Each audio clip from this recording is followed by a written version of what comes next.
Sejam bem-vindos, meus irmãos, ao nosso tempo de culto.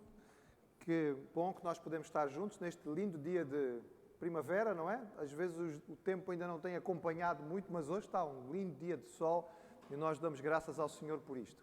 Eu sei que à medida que vai ficando um bocadinho mais quente, fica ainda mais difícil andar de máscara. Mas quem sabe, não é? Vamos continuar orando. Se as coisas continuarem a caminhar bem, pode ser que um bocadinho, daqui mais uns quantos tempos, a gente vai poder estar aqui finalmente desmascarados para podermos ver o sorriso uns dos outros. Vamos começar o nosso tempo de culto. Vamos começar com uma oração silenciosa, individual. Cada um de nós preparando o nosso tempo de culto a Deus enquanto aproveitamos a música instrumental.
Que a graça e a paz do Senhor continue com cada um de nós.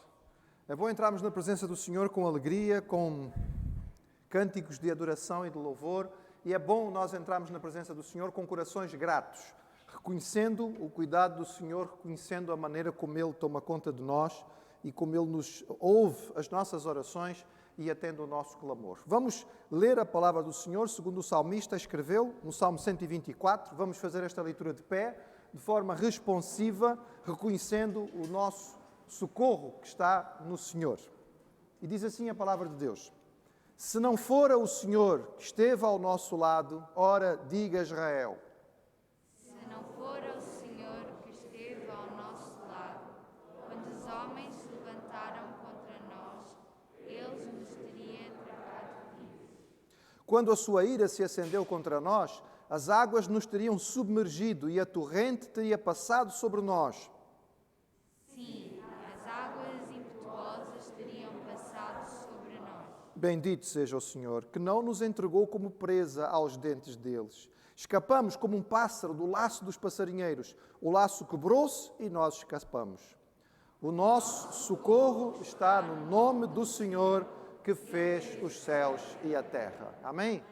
Se não for o Senhor, isto é bom que nós lembremos. Daí a importância da palavra de Deus, que vez após vez nos chama a recordar, a lembrar, a agradecer, a ter uma atitude de agradecimento na presença do Senhor, a contar as bênçãos.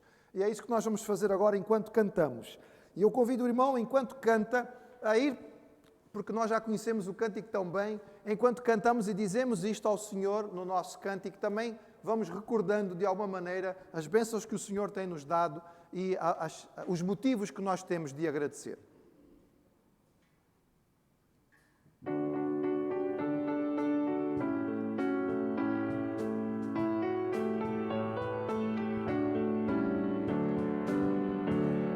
Se da vida as ondas agitadas são, se das desanimado julgas tudo vão. Contas muitas bênçãos, conta cada vez. Hás de ver surpreso quanto Deus já fez. Contas bênçãos, diz e quantas são recebidas da divina mão. Uma, conta cada vez. Hás de ver surpreso quanto Deus já fez. Tens acaso mágoas, tu é teu lidar. É pesada a cruz que tu tens suportar. Contas muitas bênçãos, não duvidarás. E cantando alegre os dias passarás. Contas bênçãos, diz e quantas são recebidas da divina mão. Uma, de toda vez. Hás de ver surpreso quanto Deus já fez. Quando vires outros com riqueza e bens, lembra dos tesouros prometidos tens. Nunca os bens da terra poderão comprar a mansão celeste em que tu vais morar. Quantas bênçãos, quantas são recebidas da divina mão. Uma, conta cada vez. Hás de ver surpreso quanto Deus já fez. Seja teu conflito fraco ou forte aqui, não te desanimes, Deus será por ti. Seu divino auxílio derrotando o mal, te dará consolo e paz celestial. Quantas bênçãos, diz e quantas são recebidas da divina mão. Uma, conta cada vez. Hás de ver surpreso quanto Deus já fez. Há duas coisas que nós ficamos surpreendidos quando paramos mesmo, e em silêncio deixamos que o Espírito fale ao nosso coração. Duas coisas normalmente nos surpreendem. Primeiro, surpresa que nem sempre é muito agradável. O Espírito nos lembra coisas que estão erradas e que nós não estamos a corrigir. Lembra-nos situações que nós precisamos consertar. Traz à tona aquilo que ainda precisa ser limpo. E se nós não fizermos esta limpeza periódica, a coisa vai ficando muito complicada. Segunda surpresa, o Senhor vai nos recordando quantas bênçãos nós temos recebido. Muitas vezes é o momento de nós, contritos, pedimos perdão pela nossa falta de gratidão. E Senhor, Tu tens sido maravilhoso, tens sido extraordinário. Louvado seja o Teu nome por aquilo que Tu fazes. Não a nós, Senhor. O Teu nome é aquele que merece glória. Chegou a esta conclusão o salmista, no meio de circunstâncias difíceis. E por isso ele dizia que nós devíamos adorar ao Senhor. E é isso que nós vamos cantar agora, exatamente como o salmista escreveu. Nós vamos cantar, não a nós, Senhor, não a nós, mas ao Teu nome dá glória.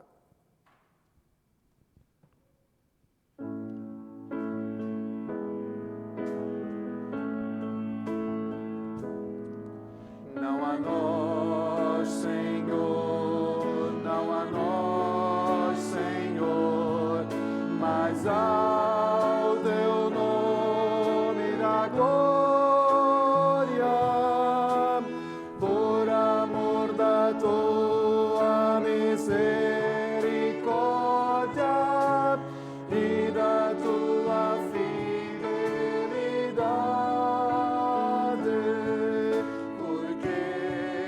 Perguntas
Senhor, nós queremos reconhecer nesta hora que apenas Tu és digno de louvor e de adoração. E queremos Te agradecer, Senhor, nesta hora, por tantas e tantas bênçãos que Tu nos dás. Ó Pai, muitas delas, inclusive, nós não prestamos atenção, nós não percebemos. Às vezes nós, arrogantemente, pensamos que, de alguma forma, temos direito a recebê-las, como se Tu tivesses alguma dívida connosco, e nós sabemos, Pai, que Tu nunca tens dívida connosco. Nós é que temos contigo. Ela foi paga em Jesus e de outra maneira nem sequer poderíamos falar contigo. Senhor, obrigado, Pai, pela Tua fidelidade. Porque mesmo quando nós não somos fiéis, Tu permaneces fiel. Não podes mudar o Teu caráter. Mesmo quando nós não estamos a viver como seria o desejável e a maturidade que devíamos demonstrar, mesmo assim, Senhor, a Tua paciência, a Tua benevolência, a Tua misericórdia nos acompanha e nós Te damos graças e Te louvamos por isto. Recebe, Senhor, a nossa gratidão. Em nome de Jesus. Amém. Antes do irmão sentar, dê uma olhadinha à sua volta, veja quem é que veio para cultuar consigo. Felizmente não viemos cultuar sozinhos, dentro daquilo que é possível, apesar do distanciamento, aqui estamos.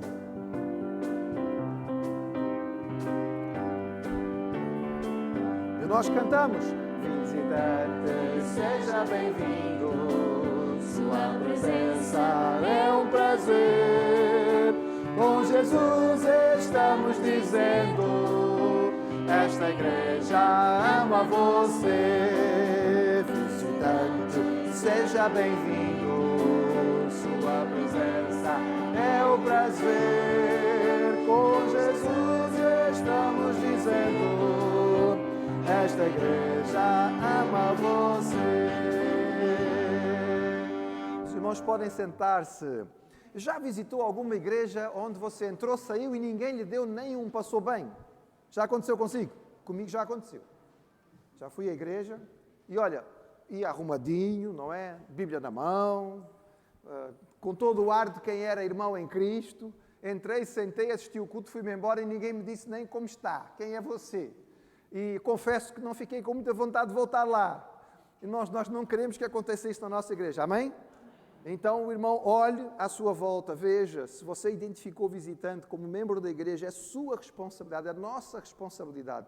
Nos dirigimos a esta pessoa, ela ir embora e expressar a nossa satisfação porque ela veio estar connosco na casa que é de Deus, mas é também a nossa casa. Vamos continuar louvando o nosso Deus, entregando os nossos dízimos e ofertas.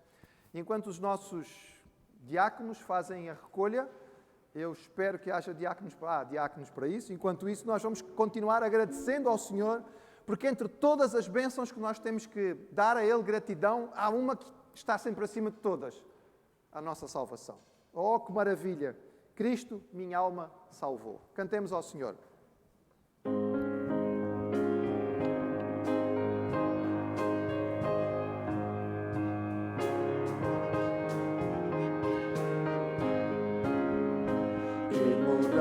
Admirável na vida provei, pois Cristo minha alma salvou. Tenho a luz lá do céu que eu tanto busquei, pois Cristo minha alma salvou. Cristo minha alma salvou. Sim, Cristo minha alma salvou.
Amém. Agradecemos aos nossos diáconos, eles podem sentar-se. Nós temos motivos para agradecer ao Senhor e queremos também consagrar estas ofertas. Mas dentro destes motivos nós vamos hoje ouvir um bocadinho a respeito de um deles, que é motivo de oração, que é um compromisso nosso como igreja. Nós agradecemos a Deus as bênçãos que tivemos esta semana. Nosso irmão Monteiro Marques esteve bastante enfermo, um bocadinho ansioso com isto. Graças a Deus está a recuperar. Da família do nosso irmão Renato havia situações de ansiedade e preocupação por causa de internamento. Graças a Deus as coisas estão a recuperar. A filha do pastor Melo ali no Brasil também teve que ser internada com uma baixa significativa de oxigênio. Graças a Deus já está também a recuperar, ou seja, são vários motivos de gratidão. Mas motivo de compromisso da nossa igreja são os nossos missionários. E não é só a oferta que enviamos, é importante, evidentemente, mas o nosso compromisso com eles não é só mandar um dinheiro mensal, é orarmos por eles. E é importante sabermos o que se passa para nós podermos orar de forma mais específica.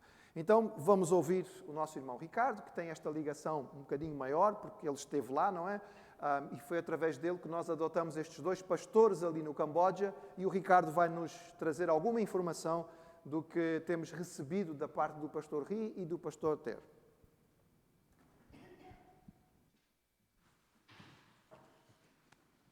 Bom dia, irmãos.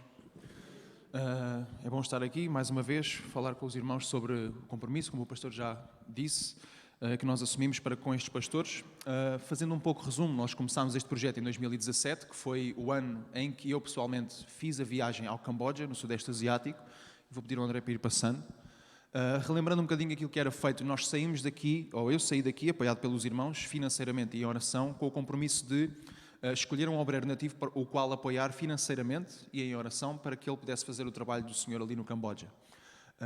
Eu fui lá assim um bocadinho na fé e tive bom timing, porque foi precisamente na altura em que eu estive lá que todos os pastores que trabalham no Camboja, dentro desta rede de plantadores de igreja com a qual nós colaboramos, eles durante aquele tempo reuniram-se todos na capital e portanto foi um timing ótimo. E eu tive a oportunidade de conhecer estes pastores. Esta é uma parte da equipa, quase toda a equipa.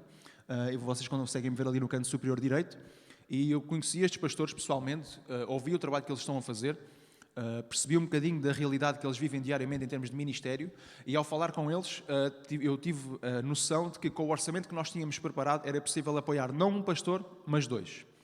E é sobre esses 2 pastores que vamos ouvir hoje. Eu tenho partilhado com os irmãos temporariamente ou assim esporadicamente com os irmãos aquilo que os pastores têm feito. Este é um dos pastores, o pastor Ri. Ele trabalha ali na província de Kampong Cham, um bocadinho nordeste da capital. Este é ali é o sujeito do lado esquerdo, para os irmãos não confundirem.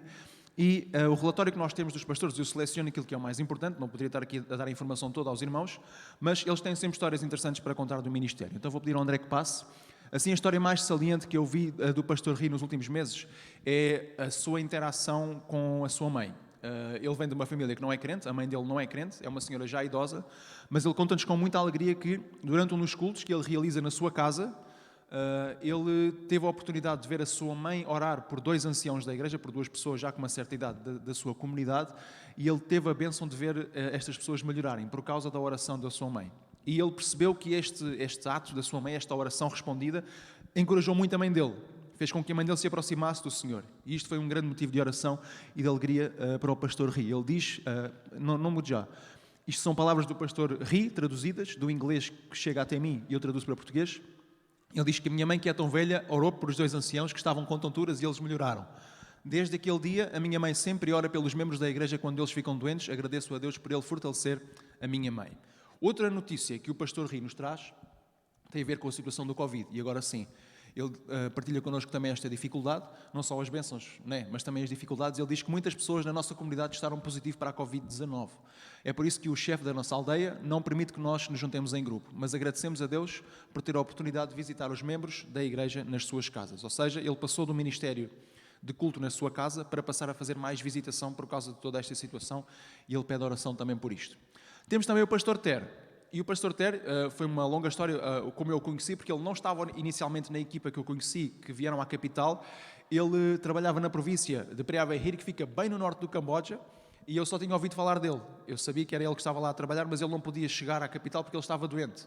Mas, no entanto, eu ouvi falar dele, fiquei com muita curiosidade, porque eu tinha aquele desejo de apoiar alguém que estivesse a fazer um trabalho bem remoto, bem difícil, e quando ouvi falar dele eu fiquei muito entusiasmado, então orei ao Senhor para que ele pudesse chegar à capital para eu o conhecer, e eu conheci e falei com ele no último dia antes de eu voltar para Lisboa. Portanto, foi uma bênção tremenda do Senhor. E ele conta-nos isto, de uma família que fazia parte da sua comunidade ali em Praia Berrir, mas que entretanto teve que mudar para outra província para trabalhar. Só que esta província é conhecida por ter um grave problema com álcool. E ele conta isto mesmo sobre esta família. Quando eles foram para ali trabalhar, para Compote, eles não tinham tempo para adorar e as pessoas ali gostam de beber, e quando eles foram para lá, eles ficavam doentes com frequência. No entanto, eles tiveram que regressar. E o pastor conta-nos que encorajou-os com este versículo, Efésios 5, versículo 17 e 18. Por isso, não sejais insensatos, mas entendei qual seja a vontade do Senhor.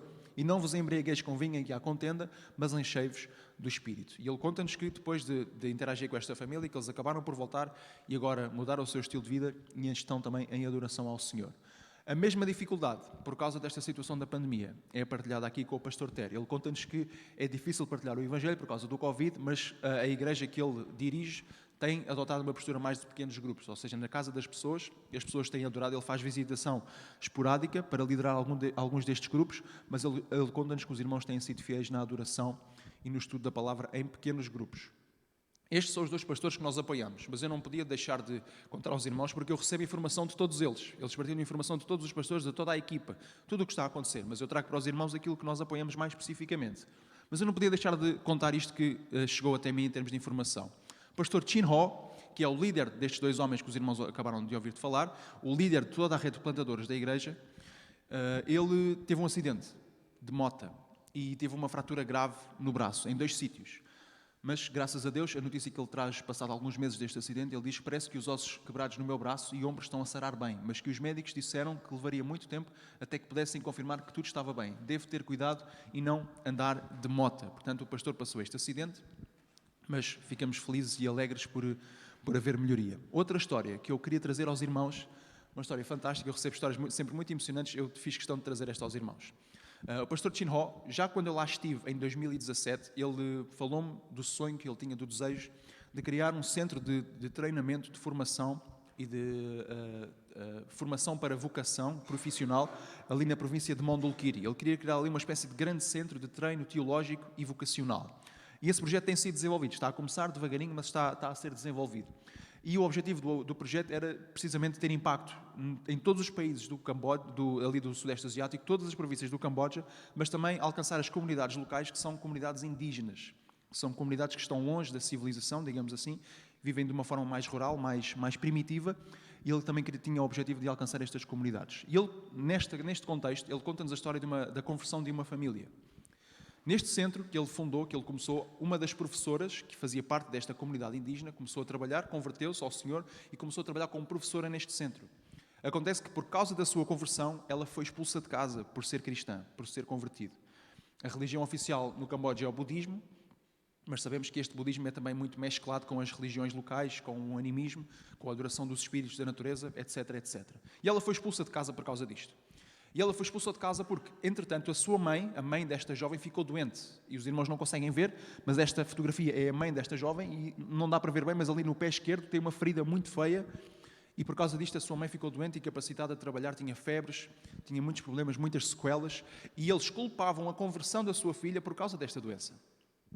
Então, ela era culpada, vês, converteste a esse Deus e agora a tua mãe está doente, ela não melhorava por nada, eles faziam tudo, consultavam espíritos, curandeiros, feiticeiros, todo o tipo de recursos que eles podiam alcançar em termos de bruxaria, eles faziam tudo o que era necessário para que a mãe curasse, ficasse melhor e ela nunca curava. Passado um tempo, depois de tentarem tudo, eles finalmente cederam e pediram ajuda ao pastor Chin Ho. Olha, nós já recorremos a tudo, a minha mulher não é curada, a mãe desta jovem não é curada, podem orar ao vosso Deus para que possa fazer alguma coisa. E o pastor Chin Ho, a primeira coisa que ele nos conta que fez não foi simplesmente, vamos orar que Deus vai curar. A primeira coisa que ele fez foi, antes disso, vocês têm que se converter. Vocês têm que se arrepender, abandonar toda essa adoração aos espíritos, todas essas coisas que vocês têm, porque entretanto esta família envolveu-se em N bruxarias, N coisas para tentar resolver a situação e estavam muito enraizadas nisto. Então o pastor Chin Ho disse, vamos primeiro livrar-nos disto tudo e vocês têm que se livrar de tudo mesmo. E no Camboja há uma tradição que todos os lares têm uma espécie de um altar Eu passei lá, quase todas as casas tinham, 99,9% das casas tinham uma espécie de um altar.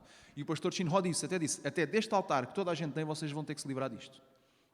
E ele manda-nos uma foto que eu não consegui trazer porque era muito pequena e ficava desfocada no PowerPoint, mas é uma foto desta família a queimar todas as coisas que eles tinham que estavam relacionadas com bruxaria. Queimaram tudo. Converteram-se ao Senhor de todo o coração, oraram e, passado pouco tempo, a mãe foi curada. E ele conta-nos no final do testemunho, e foi assim que esta família passou a conhecer o Deus verdadeiro. E, portanto, é assim que Deus trabalha. Desta situação difícil, uma jovem que se converte, que é expulsa de casa, uma mãe que está doente, uma família que se converte, entrega tudo a Deus, queima tudo, separa-se de tudo aquilo que há no mundo de bruxaria e de feitiçaria, converte-se ao Senhor e os milagres acontecem. Então, esta era uma história que eu não queria deixar de partilhar. Eu queria só deixar alguns motivos de oração, que são os mais frequentes. Eles mandam sempre muitos, mas os mais frequentes são sempre estes. Para que as igrejas abram e voltem ao funcionamento normal, como era antes da pandemia. Para que os pastores continuem a visitar e a ser fiéis no serviço nas suas comunidades. E, principalmente, por oportunidades de partilhar o Evangelho no meio desta crise. Portanto, era este o relatório que eu tinha para partilhar aos irmãos. Se tiverem mais curiosidade de saber um pouco mais sobre estes missionários, sobre o trabalho, venham falar comigo pessoalmente, que eu estou disponível para partilhar. Então eu vou pedir ao pastor Joed que possa orar por isto, pelos motivos também que mencionou anteriormente. Nós te adoramos, Senhor, porque Tu és um Deus grande, maravilhoso, extraordinário, e o Teu poder se manifesta de tantas maneiras, Senhor. Nós te agradecemos porque neste desafio que foi lançado pelo Teu servo ali, que era algo tão difícil, Pai, tão difícil de nós entendermos o que isto significou para esta família. O Teu nome foi honrado. E com esta conversão e a recuperação da saúde desta mãe, o nome de Jesus foi exaltado naquela região. Louvado seja o Teu nome, Senhor. Fortalece esta família, ajuda-os, Senhor, porque certamente o inimigo vai contra-atacar, certamente vai continuar a haver batalha espiritual, mas fortalece-os em Ti e que eles possam encontrar no nome de Jesus a segurança e a paz que precisam. Toma conta dos Teus servos, abençoa as suas famílias, guarda a saúde deles, Senhor, as suas deslocações e as viagens que têm que fazer em condições tão difíceis. Abençoa, Senhor, a recuperação da saúde geral para que possa haver uma reabertura dos locais de culto e as igrejas possam voltar a estar juntas. Nós Te agradecemos, Senhor, pelas respostas que temos tido aqui, as melhoras do irmão Monteiro Marques, da família do Renato. Te agradecemos, Senhor, pelos irmãos que têm sido vacinados e que têm estado bem na sua saúde, sem problemas maiores. São muitos os motivos que nós temos para Te dar graças e nós Te louvamos, Senhor, e Te pedimos que Tu recebas, Senhor, a nossa gratidão nesta hora. Em nome de Jesus. Amém.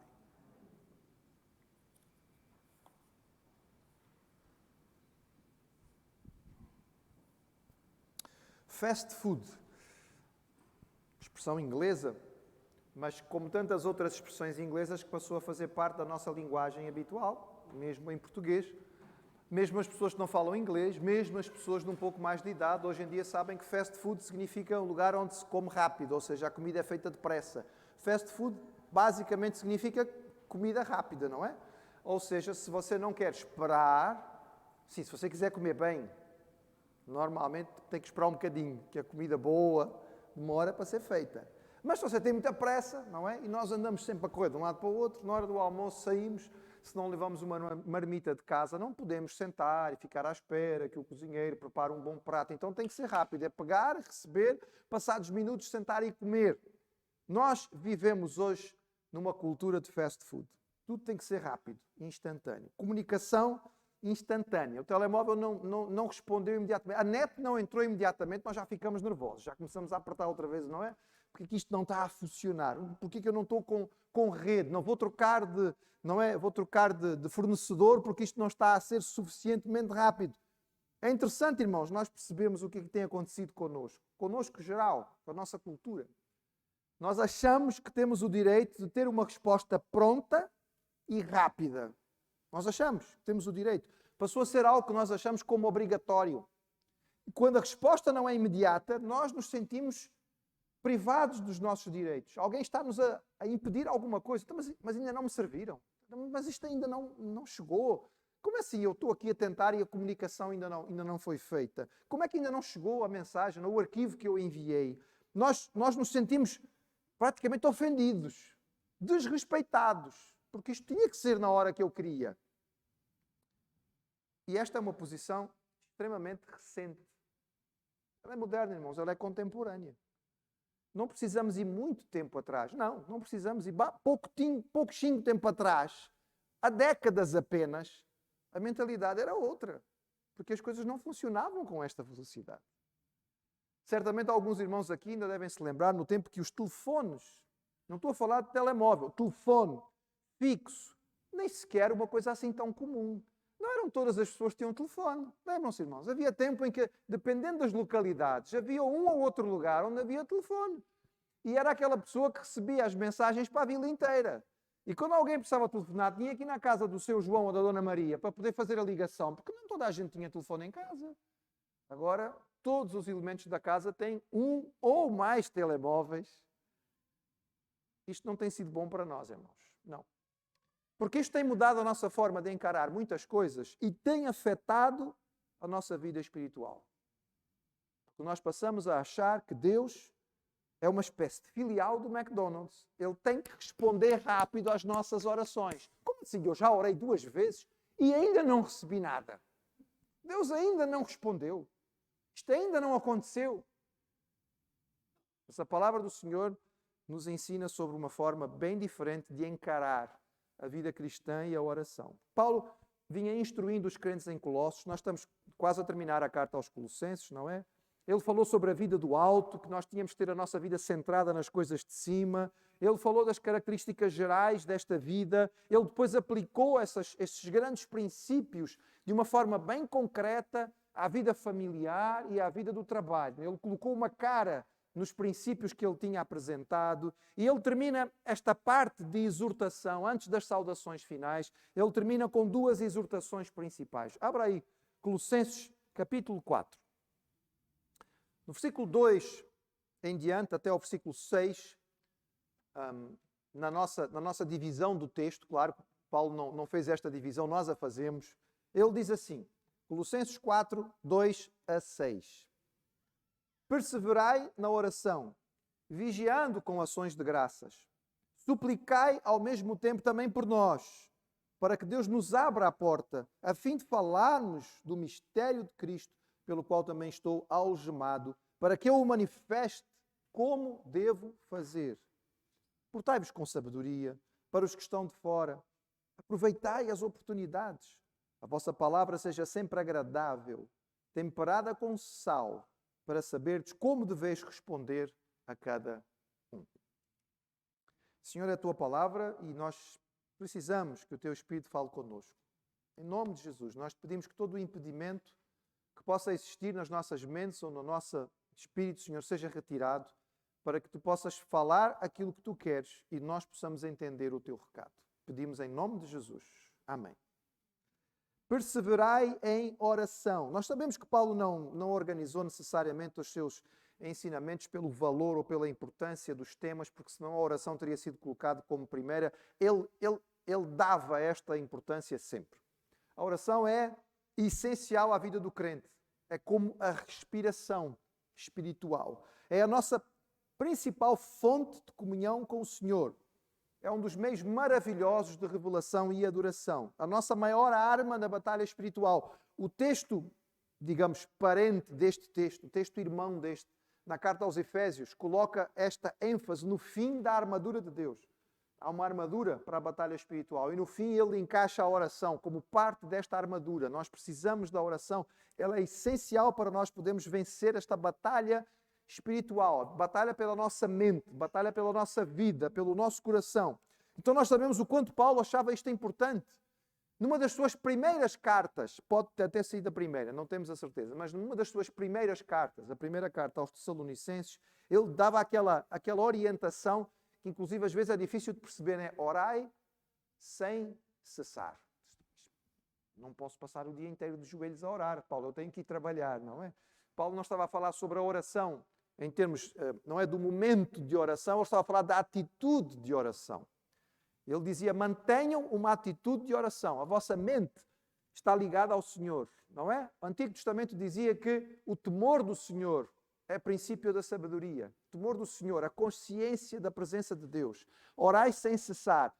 Sejam proativos em perceberem que estão na presença do Senhor e a vossa mente esteja ligada a Ele. E isto pode ser feito sem cessar. Ou seja, Paulo entendia esta importância. E aqui ele fala, nesta primeira exortação, no fim da sua carta, e são duas, ele fala sobre a importância da oração. E aqui ele nos dá 3 características da oração: perseverante, vigilante e agradecida.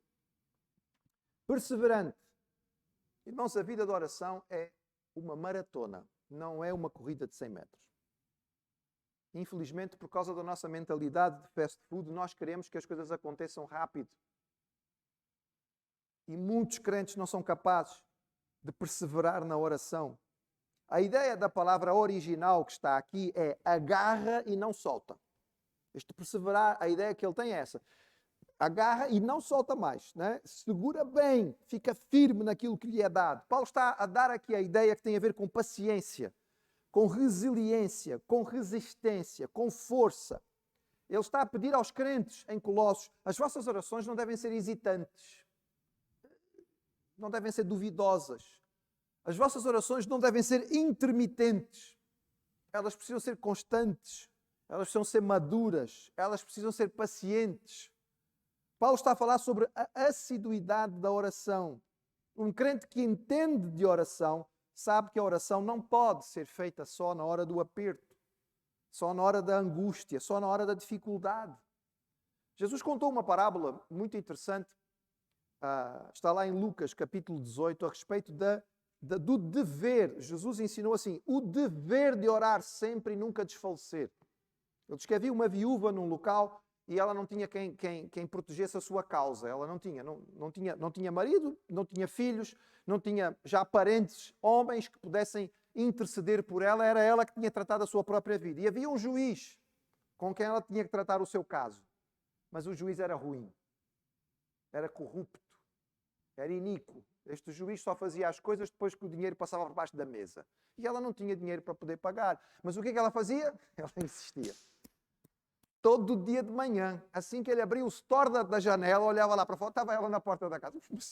Já era tipo assombração. Ele já não aguentava mais. Onde ele virava, estava lá a viúva. Não é possível, esta mulher não me larga. E a certa altura, Jesus diz na história que o juiz disse assim: eu vou resolver o problema dela. Eu vou colocar a causa dela em cima da pista, não é? Daquela pilha de fichas. Eu vou resolver o caso dela, porque eu não aguento mais ver a cara desta mulher. E Jesus concluiu e disse: se um juiz corrupto toma esta decisão por causa da perseverança, imagina vosso Pai, não é? Imagina vosso Pai. Irmãos, Jesus ensinou-nos que esta oração precisa ser perseverante. É muito interessante nós percebermos o termômetro, muita gente diz, de uma igreja é a reunião de oração. Porque a reunião de oração normalmente é a menos frequentada. Nós estamos prontos para uma série de coisas. Chamam os crentes para churrasco, não é? Para uma sardinhada. Ui! Não há, para quantas vagas há, pastor? Não é? Há para os membros da igreja e ainda há para mais gente que vem. Convoca o pessoal para uma vigília de oração. Não fique preocupado em marcar lugar, porque vai sobrar espaço. A gente acha engraçado, mas não é. Porque nós dizemos que entendemos o valor da oração.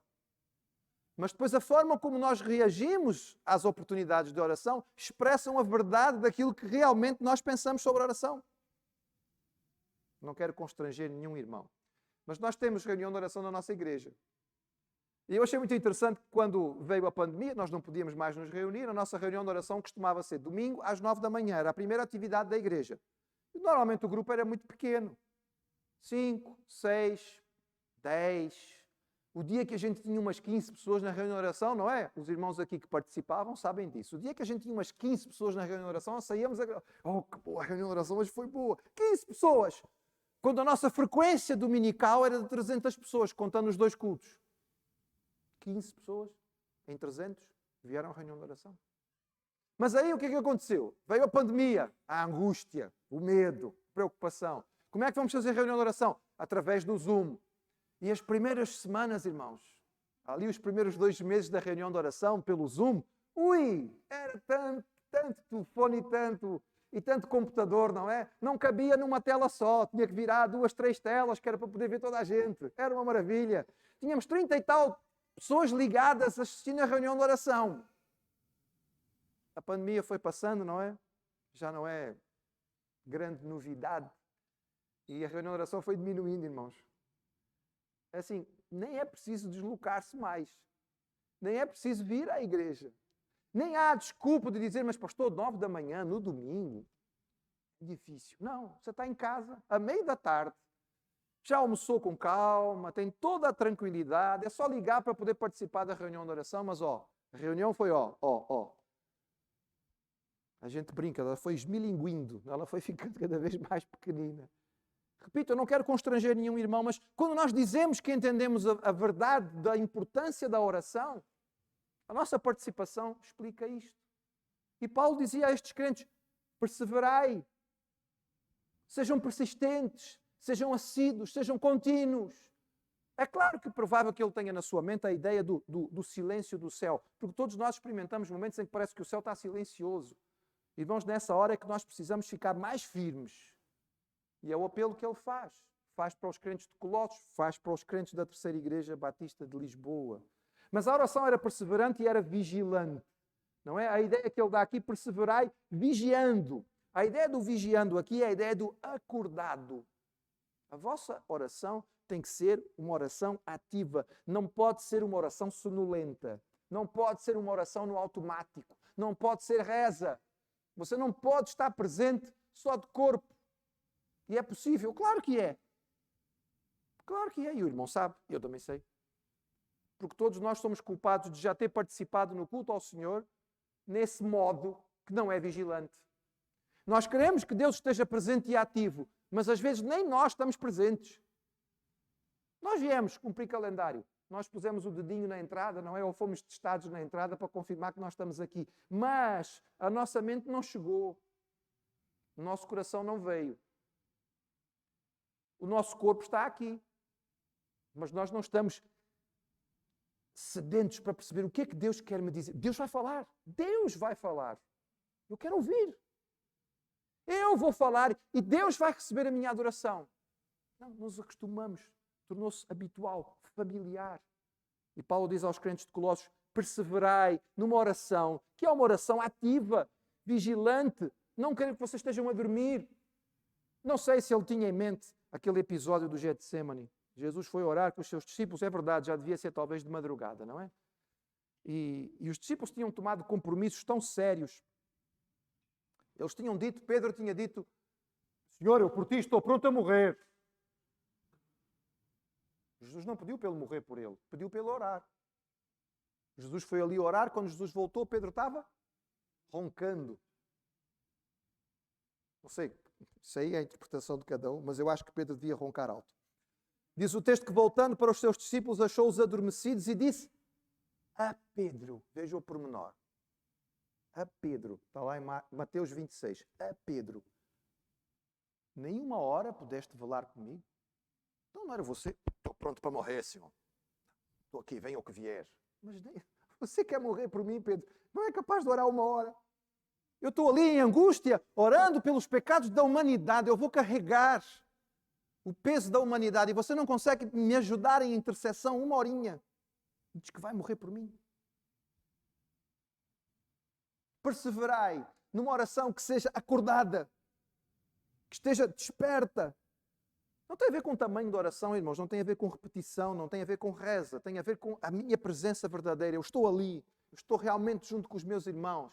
Quando eu disser amém no fim, não é só a toda a gente. Toda a gente disse amém, espera, tem que dizer amém também. Não, eu digo amém porque eu sei aquilo que foi orado, eu concordo com o meu irmão e eu estou dizendo ao Senhor, nós estamos juntos na tua presença a pedir isto. E agradecida. Gratidão é ponto que ele vem repetindo, e se os irmãos têm acompanhado estas mensagens, sabe, ele repete sistematicamente, quase que a cada versículo, agradecido, agradecido, agradecido, agradecido. Ele sabe que nós temos uma facilidade para esquecer, e a oração que entra na presença do Senhor com esta atitude, com este cariz, com esta ideia do agradecimento, já é uma oração diferente. Primeiro porque quando nós entramos com uma atitude de agradecimento na presença do Senhor, a nossa oração já é mais leve. Porque é uma oração que é agradecida, portanto ela lembra das bênçãos. Ela conta as bênçãos. Se eu entro na presença do Senhor lembrando tudo o que Ele já fez por mim, e eu sei que eu tenho algumas coisas para apresentar, é tão mais tranquilo. O Senhor já me abençoou tanto. Mais isto para Ele é tão fácil e tão tranquilo, é tão natural que isto vá acontecer. A minha atitude não é aquela atitude pesada de quem vai pedir uma coisa, parece que a gente vai forçar Deus a fazer alguma coisa. O Senhor tem prazer em abençoar. Ele tem alegria em nos abençoar. Esta oração agradecida é uma oração mais forte, é uma oração mais segura. E é muito interessante, irmãos, vejam o que ele diz logo a seguir. E orai por mim. E orai por nós. É interessante, Paulo, em todas as suas cartas, ele pedia oração por si mesmo. A vida cristã é uma vida de bênção recíproca. No início da carta, Paulo tinha dito que orava sempre pelos crentes em Colossos. E agora ele pede aos crentes colossos, orem também por mim. Uma coisa que é repetida nas cartas de Paulo muitas vezes é a questão uns aos outros. Essa é a vida da igreja, irmãos. Não é só uns para os outros. Não são uns que fazem tudo para os outros e os outros simplesmente recebem e às vezes nem agradecem. Não, irmãos, é uns para os outros. A vida cristã é feita uns para os outros. São dons diferentes, são ministérios diferentes, são áreas diferentes de atuação. Mas não existe o ministério de limpar o banco, no sentido de vir aqui só no domingo sentar. Há o trabalho de fazer a limpeza, sim, e também é ministério. Mas não é o que a gente precisa fazer no domingo, que ele já foi feito durante a semana. Uns aos outros. Eu oro por vocês, agora orem por mim. Veja, irmãos, Paulo era o grande apóstolo. Nós podíamos dizer, ele está num nível superior, já não precisa da oração dos crentinhos, não é? Ele é que tem que orar por eles, porque a oração do apóstolo vale mais. Mas ele não tem este tipo de orgulho, irmãos. Ele sabe que nós precisamos todos de intercessão. A importância de ter gente a orar por nós. E deixa eu dar aqui uma nota aos irmãos. Eu percebo que, por vezes, há algum constrangimento da nossa parte em pedir oração por alguma questão. Eu entendo. Às vezes há pedidos que nós nos sentimos um pouco constrangidos de pedir. Talvez nós não queiramos que eles sejam abertos a toda a igreja. Talvez nem toda a gente consiga entender. Mas, meu irmão, mesmo que não seja possível colocar esse pedido para todos, eu acredito que você deve conhecer a sua família em Cristo o suficiente para pelo menos alguns, que você sabe que têm um pouco mais de maturidade, poderem ouvir e receber o seu pedido. Não carregue o seu fardo sozinho. Isso não é vida cristã. Nós não fomos chamados para carregar o fardo sozinhos. Primeiro nós temos que entregar o fardo ao Senhor. E depois há irmãos em Cristo para nos ajudar a ter a carga. Um dos motivos pelos quais nós temos pequenos grupos nas casas é porque talvez eu não possa expressar aquilo que está a acontecer no meu dia-a-dia para todos os membros da igreja, nem toda a gente vai entender. Mas se eu participo de um grupo familiar sistematicamente, eu vou conhecendo aquelas pessoas vão me conhecendo. Aquelas pessoas, os membros da igreja em geral não sabem, mas aquelas pessoas já sabem onde é que eu moro, o que é que eu faço no dia-a-dia, como é que é o funcionamento da minha casa, quantos filhos eu tenho, não é? Se está difícil, se está fácil, o que é que está complicado, e com este grupo eu partilho os meus motivos, não é? Eu falo das minhas dificuldades. Irmãos, que bênção! Por isso nós incentivamos, participe de um pequeno grupo, faça parte de um pequeno grupo. Isso vai fazer diferença para a sua vida, isto vai fortalecer a sua comunhão, isto vai ajudar o seu testemunho. E Paulo pedia, olha, orem por mim. Mas veja bem, irmãos, não é só o orem por mim. Eu acho que é extraordinário o fato dele pedir oração, mas eu acho mais significativo ainda o motivo que ele pede. Vamos lembrar o contexto? E os irmãos já sabem, mas pronto. Paulo está preso em Roma, à espera de julgamento. Ele vai ser julgado por um juiz que é psicopata. Não é só corrupto. É mesmo complicado. É o imperador Nero. Então ele vai pedir orações. E o que é que ele vai pedir? Orem para que Deus não é, me livre no julgamento. Orem para que Deus toque o coração deste juiz que é maluco. Orem para que eu seja liberto da prisão. Orem pela minha saúde, porque está complicado aqui viver nestas circunstâncias. Orem pelo meu espírito, porque eu tenho ficado um bocado em baixo por causa disto tudo. O meu ânimo vai desfalecendo, não é? Era natural que ele pedisse essas coisas. Era o que nós normalmente pediríamos. E o que é que ele pede, irmãos? Orem ao mesmo tempo por nós, para que Deus nos abra a porta à palavra, a fim de falarmos do mistério de Cristo. Fantástico, não é, irmãos? Ele está preso, mas o Evangelho não está. E ele não pede para que a saúde dele fique melhor, o ânimo dele fique mais animado, ele seja liberto na altura do julgamento. Ele pede, orem por mim, para que Deus ajude, para que Deus abra portas, para que Deus me fortaleça no ministério. Eu quero dar testemunho, eu quero falar, eu quero ter oportunidades, eu quero alcançar mais gente. Orem para que isto possa acontecer. Ele está preocupado com o que pode suceder. Ele sabe que este julgamento vai ser diante do César, o imperador. A pressão do grupo é gigantesca. O ambiente, o contexto. E ele diz, para que eu possa manifestar como devo fazer. É Paulo, mas ele sabe que a pressão também o afeta. Ele também é gente de carne e osso, ele não é o super-homem. Orem para que eu tenha coragem. Orem para que eu esteja firme. Orem para que eu possa falar e dar o meu testemunho como deve ser. Intercedam por mim. Irmãos, que coisa extraordinária. Ele fala aqui sobre abrir portas, não é? É uma das vezes que ele usa esta expressão. Esta expressão é usada por Paulo várias vezes. É uma imagem que ele usa várias vezes, não é? Abrir a porta significa dar a oportunidade. Nós não devemos exagerar muito esta expressão. Eu, às vezes, hoje, eu compreendo que nós possamos usá-la como Paulo a usava, pedindo a Deus que abra a porta, ou seja, Senhor, dá-me oportunidades. Mas também devemos ter a consciência de que o Deus que abre portas também fecha. Certo? É preciso discernimento. Porque nem sempre é fácil perceber. O que é que o Senhor quer com isto? Isto significa que Ele está a fechar esta porta? Mas, por outro lado, meu irmão, entenda uma coisa. Nós precisamos perceber que para o nosso Deus não há limites. Há uma expressão piedosa, mas não bíblica, que diz assim: quando Deus fecha uma porta, Ele abre uma janela. Isso é muito dito, não é? Parece num filme muito famoso, muito interessante, muito bonito, e as pessoas acham aquilo é uma expressão tão agradável. Irmãos, não está na Bíblia. Você acha que Deus precisa entrar pela janela? Você acha que Deus precisa entrar pela janela? Quem é que entra pela janela, irmão? E quem é que é o ladrão na Bíblia? E você acha que Deus vai precisar abrir uma janela para entrar? Irmãos, quando o mar estava fechado, Deus fez o quê? O mar. Sinceramente, vocês acham que isso é problema?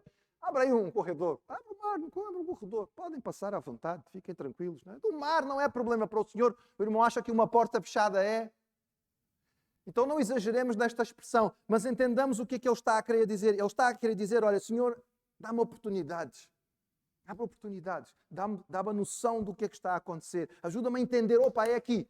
Não é? Vou usar esta oportunidade. E naturalmente, ele vai para o segundo ponto da sua exortação. O primeiro ponto era a oração, o segundo ponto era testemunho. Ele quer dar testemunho. E ele diz aos crentes, vocês também precisam dar o vosso testemunho. Andai em sabedoria para os que são de fora. A ideia do andar, a ideia do se comportar, a ideia do viver. Ou seja, a vida do crente deve ser feita com sabedoria. Ele já tinha falado sobre sabedoria no que dizia respeito à vida interna. Não é? No capítulo 3, no verso 16, ele diz, a palavra de Cristo habita em vós abundantemente, em toda a sabedoria, ensinando-vos e admoestando-vos, lá está, uns aos outros. Internamente, vocês precisam viver dentro da igreja com sabedoria. Agora ele diz, externamente, para as pessoas do mundo, para as pessoas que estão de fora, vocês também precisam viver com sabedoria. Linguagem rabínica, linguagem própria do judeu, que tratava o gentio como os que estão de fora. Paulo usa a mesma ideia para o crente olhando para o mundo, as pessoas que estão de fora. Os crentes, os cristãos, nesta época da história, eram considerados pessoas indesejáveis, irmãos. Por exemplo, os cristãos não aceitavam os deuses da mitologia greco-romana e por isso eram chamados de ateus. Sabia isso? Os cristãos, primeiro século, eram chamados de ateus. Porque eles não aceitavam os deuses, só aceitavam um Deus. Um Deus só. São ateus. Eles não punham incenso no altar do imperador. Por isso eles eram considerados antipatrióticos. Está complicando. Ateu, antipatriótico. E em vez de fazer os seus cultos de forma aberta, não é? Em locais públicos, eles faziam os cultos nas casas. Ui, o que é que eles andam a fazer? Tem que se fechar em casa para fazer. São imorais. Sabia isso, irmão? Era assim que os cristãos eram classificados no primeiro século. Ateus, antipatrióticos e imorais. Não era fácil. E era neste contexto que eles precisavam dar um testemunho diferente. Irmãos, nós não vivemos no primeiro século, mas a atitude e a postura que as pessoas do mundo têm para com nós na igreja não é a melhor. Os irmãos já perceberam, não é? Já lhe aconteceu de, em algum contexto, você dizer que é evangélico e a pessoa... quase que se afasta, né? Será que isso pega? Não é? Evangélico, passa uma coisa desagradável, não é?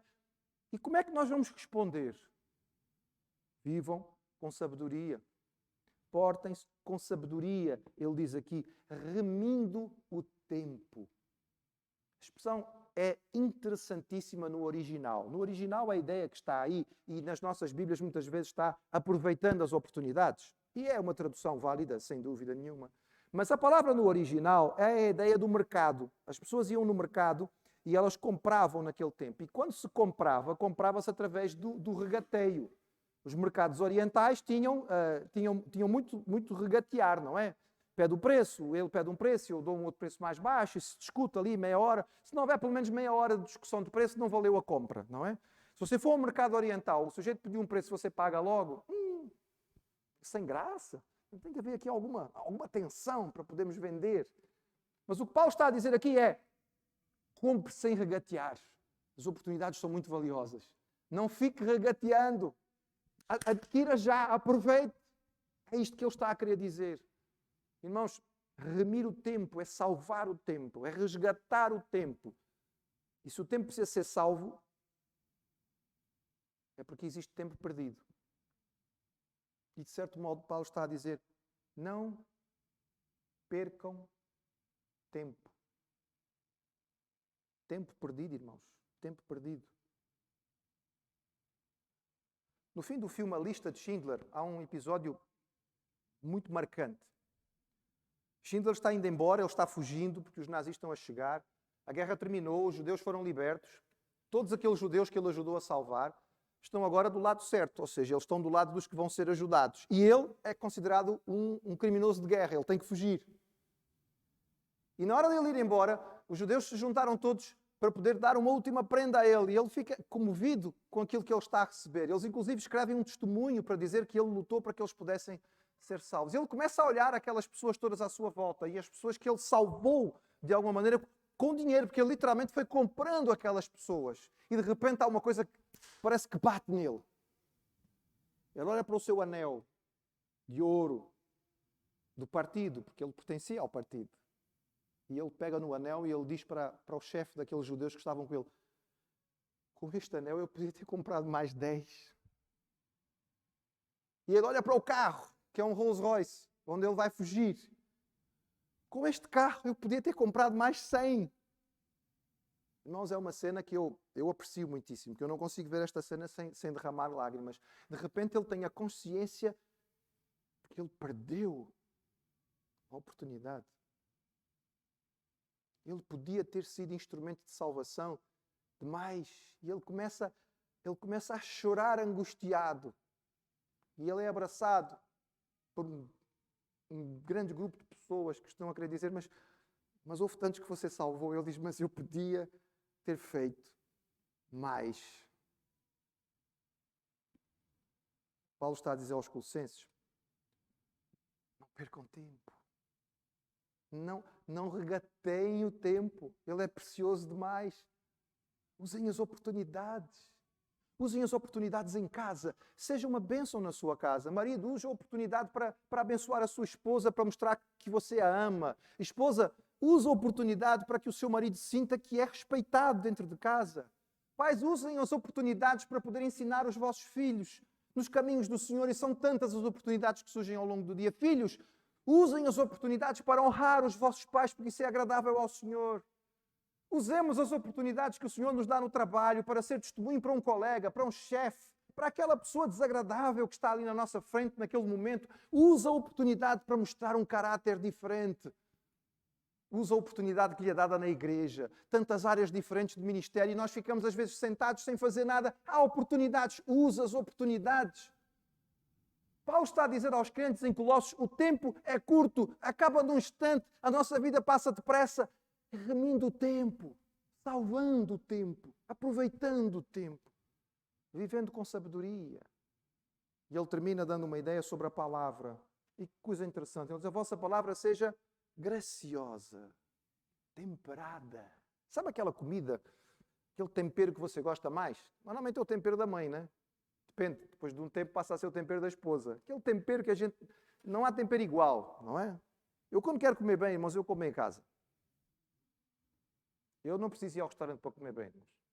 Graças a Deus, Deus me deu uma esposa que, além de tantas outras coisas, é uma excelente cozinheira. Eu quando quero comer bem, eu como em casa, irmãos. Eu vou ao restaurante para que ela possa descansar. Mas não é no restaurante que eu vou comer bem, porque aquele tempero é o tempero que eu gosto. E Paulo está a dizer que, olha, a sua palavra tem que ter aquele tempero que a pessoa experimenta. Isto é bom, eu quero mais. Onde é que se compra disto? Não é? Onde é que eu posso encontrar disto? Palavra graciosa, palavra que encanta. Tantas vezes o mundo conota a igreja com coisas cansativas e aborrecidas. Eu gosto de música, às vezes, talvez alguns irmãos ficariam assustados com o tipo de música que eventualmente eu posso gostar. Eu gosto de música às vezes mais animada, digamos. Há um grupo de pop rock evangélico chamado Newsboys, e entre as várias músicas que eles têm uma que chama-se Shine, ou seja, brilhe. E o coro da música diz assim, brilhe, de tal maneira que as pessoas olhem para você e digam assim, tem qualquer coisa que eu não tenho. Que elas, aborrecidas do lado de fora, queiram saber o que é que você tem do lado de dentro. Esta é a mensagem que Paulo está a dar aqui. Eles estão de fora, comportem-se com sabedoria e use de tal graciosidade na sua atitude, a sua palavra seja tão temperada que eles digam assim, não, isso eu quero. Em vez de olharem para nós e dizermos assim, igreja, vem pensar. Eles possam dizer, uau, deve haver aqui alguma coisa muito boa que eu estou a perder. Eu quero isto. Maravilha, irmãos. Não é? No fim desta carta, Paulo deixando estas instruções ainda claras a estes crentes. Oração fundamental. Ore com perseverança.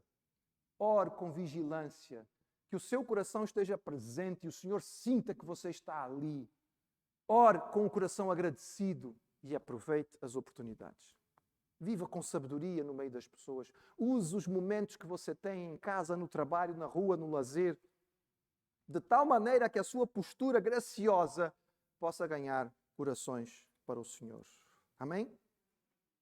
Oração, esta coisa tão valiosa que o Senhor nos deu e que nós ganhamos em Jesus. Bendita a hora de oração. Vamos ficar de pé e terminar este culto louvando a Deus por esta hora maravilhosa que é a hora da oração. Agradecendo. E já agora, irmãos, 4 da tarde, está bem? Através do Zoom, reunião de oração. Vai aparecer no seu telemóvel. Venha participar conosco. É tempo de bênção para, como igreja, nós intercedermos na presença do Senhor. Amém.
Senhor, te agradecemos pela riqueza sempre presente da Tua palavra para conosco. Desperta-nos, Senhor, para a vida de oração perseverante, ativa, e ajuda-nos, Senhor, a remir o tempo, a aproveitar tantas oportunidades que Tu nos dás, com sabedoria, deixando uma palavra graciosa que possa fazer a diferença. Nós te rogamos isto em nome de Jesus. Amém.